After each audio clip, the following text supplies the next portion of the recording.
Welcome to The Explainer. Today we're diving deep into the myths to figure out how a film that its own director called terrible, a total failure even, was rescued right from the cutting room floor and turned into an absolute masterclass in atmospheric horror. You know, most horror movies from this era would open with a big scare, right? A shocking kill. Well, not John Carpenter's The Fog. It kicks off with this line, a classic spooky campfire story. It's such a brilliant move because it immediately tells you what you're in for. An old-fashioned ghost story, a legend that pulls you right in. But here's the thing. Behind the scenes, there was a major crisis brewing. You have to remember, this was Carpenter's follow-up to Halloween, a movie that completely changed the game. The pressure was unbelievable. So when he sat down to watch the first cut, he was just horrified. It really posed this one huge question. Could a movie its own creator thought was fundamentally broken actually be saved?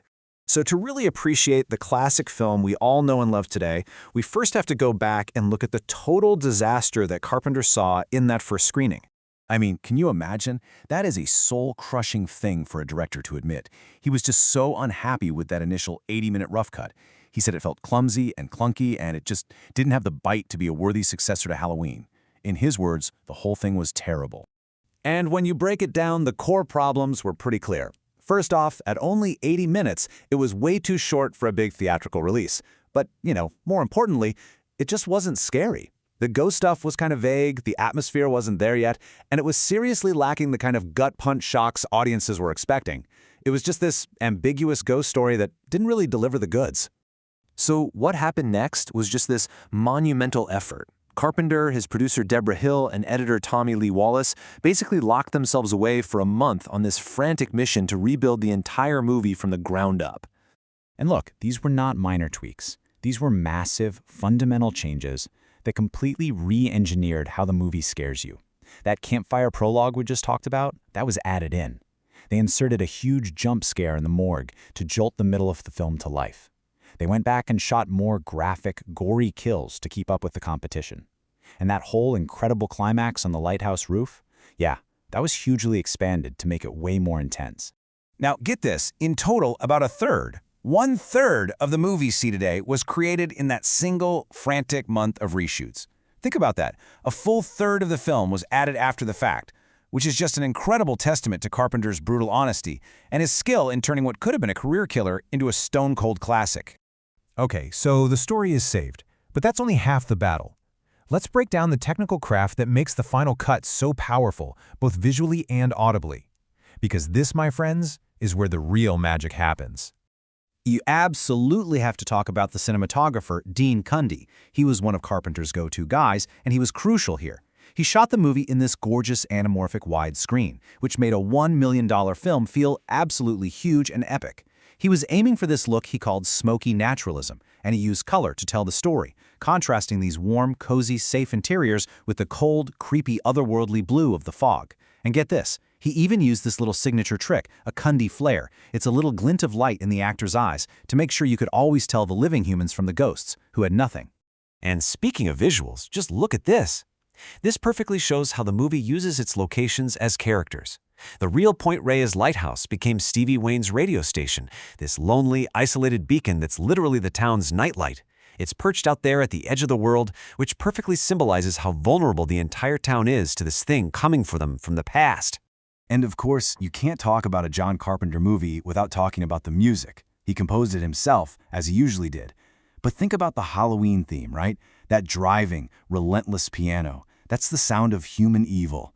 The score for The Fog is the complete opposite. It's way more ghostly and ethereal. Just these simple, haunting piano lines and synths that sound like, well, they sound like mist and vapor and ghosts. But really, all the cool camera work and spooky music in the world wouldn't matter if the story wasn't rock solid. And that's where the film's true, lasting power comes from.